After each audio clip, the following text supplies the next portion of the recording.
Muraho neza, ndabasuhuje mbifuriza amahoro y'Imana.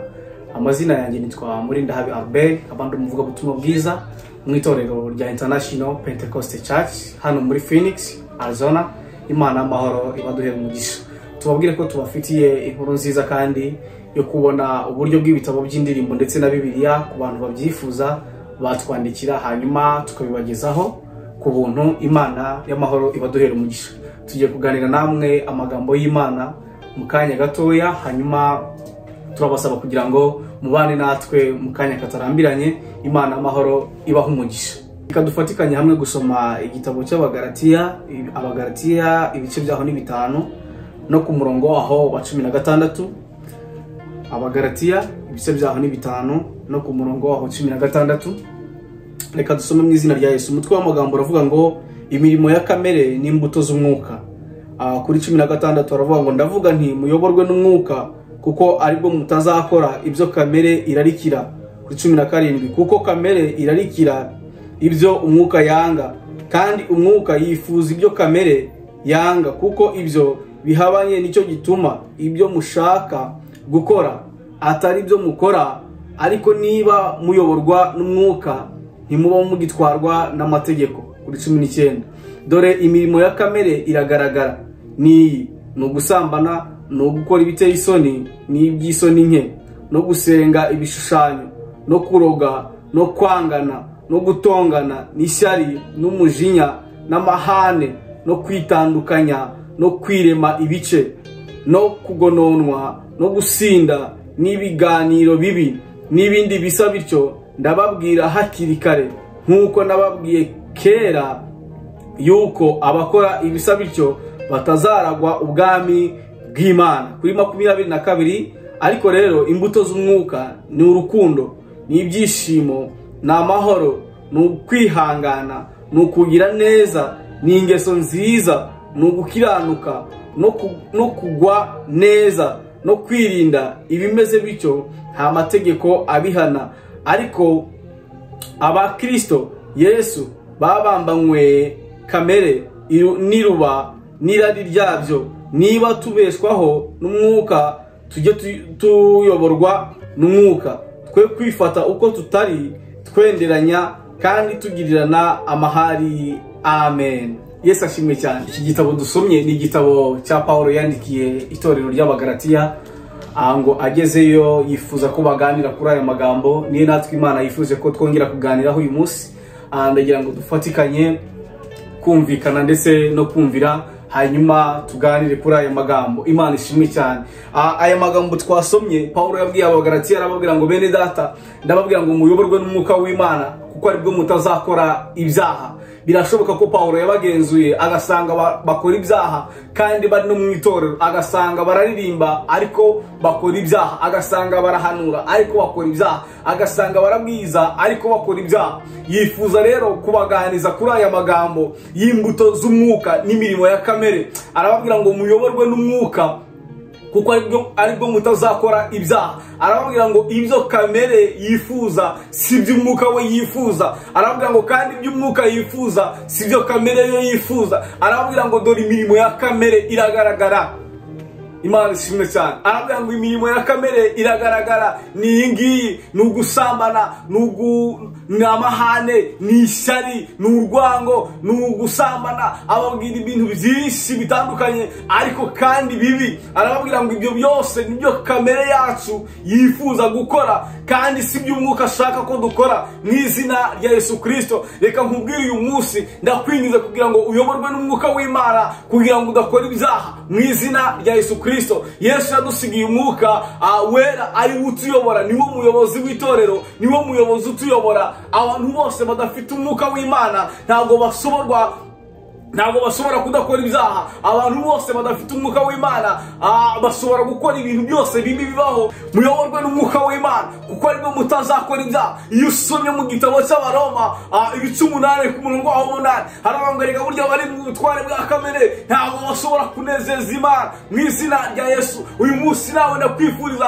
kuyoborwa n'umwuka w'Imana kugira ngo utazakora ibyaha. Umunsi waretse umwuka w'Imana uzakora ibyaha. Ariyo mpamvu nkwingiza kugira ngo uko bukeye ujye usenga Imana iguhe umwuka wera uwo munsi akubera umuyobozi. Uko ugiye kuryama usenga Imana iguhe umwuka wera kugira ngo ararane nawe, abane nawe mu bicuku by'ijoro, akurinde abane nawe kugeza bukeye. Niyo mpamvu ngusabira umwuka wera kugendana nawe, kubana nawe mu buzima bwawe bwa buri munsi kugira ngo akurinde gukora ibyaha mu izina rya Yesu Kristo. Bibiliya yavuze ngo muyoborwe n'umwuka w'Imana kuko aribwo mutazakora ibyaha. Tugiye kureba imirimo ya kamere ndetse turebe akabari dufitiye. Imana ishimwe cyane. Bene data ndabingiza kugira ngo muyoborwe n'umwuka w'Imana aribwo mutazakora ibyaha. Iyo usomye hano kuri 22 harimo ngo nuko rero imbuto z'umwuka ni urukundo, ni ibyishimo, ni amahoro, ni ukugwa neza, ni ukwihangana, ni ukugira neza, ni ingeso nziza, ni ugukiranuka, ni ukugwa neza, ni ukwirinda. Ibimeze bityo nta mategeko abihana. Abakristo Yesu babambanywe kamere n'irari ryabyo. Niba tubeshwaho n'umwuka tujye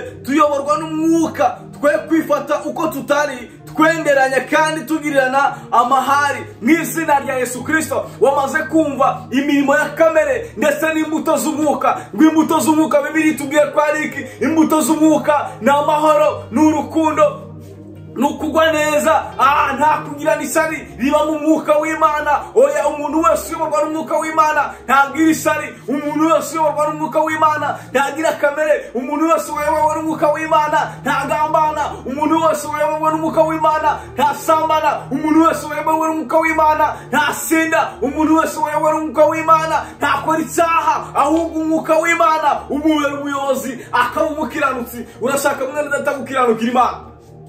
Urashaka ko dusenga n'Imana? Imana akeneye kukwifuza kugira ngo ugendane nayo, ubane nayo mu buzima bwawe bwa buri munsi. Urakeneye kugira ngo Imana igendane nawe. Urakeneye kwakira imbaraga ariyo mwuka wera kugira ngo Imana yemere kugendana nawe, kugira ngo Imana yemere kubana nawe. Urakeneye umwuka wera kugira ngo abane nawe. Urakeneye imbaraga y'umwuka wera kugira ngo igendane nawe. Tugiye gusenga Imana kugira ngo Uwiteka Imana yongere ikingure ijuru, yongere ikingure imbaraga zayo zimanukire muri twebwe, zibane natwe ariko tutazakora ibyaha. Turakeneye umwuka w'Imana ariwo Yesu yadusezeranije. Yabwiye abigishwa be arabwira ngo simbasize nk'imfubyi, nzabohereza umufasha, niwe uzabana namwe ngo ababere umuyobozi. Abenshi baretse umuyobozi, abenshi bariyoboye, abenshi baretse umuyobozi, baretse uwabahamagaye. Wagira ngo barihamagaye, ariko ndakwinginze kugira ngo wongere kwibuka umuhamagaro wawe wa kera. Urakeneye umwuka wera kugira ngo yongere kubera umuyobozi. Uyu muntu yagiye kubatizwa yakira umwuka wera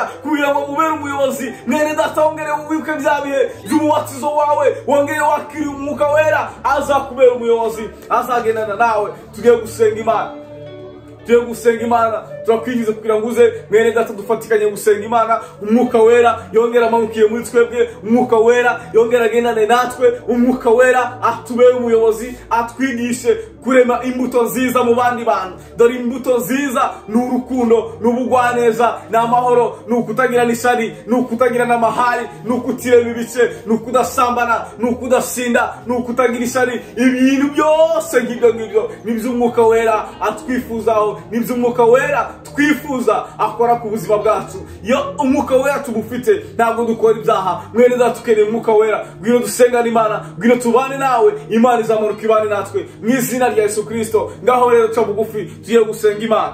Ndakwinjiza kugira ngo uze dufatikanye gusenga Imana. Paulo ageze ku Galatiya yasanze bakora ibyaha kandi bari mu itorero. Yageze Galatiya asanga abantu bararirimba kandi bari mu itorero. Yageze mu Galatiya asanga abantu barasenga ariko bakora ibyaha. Nawe wisuzumye umunsi wasanga wenda hari aho wagomeye Imana. Uyu munsi nawe wisuzumye wasanga hari aho watandukiriye. Niyo mpamvu nkwinjiza kugira ngo wegere hino dusenga n'Imana, twongere tuyisaba umwuka wera. Yesu yadusigiye umwuka wera, aramudusezeranya, aravuga ngo ni uzabana natwe.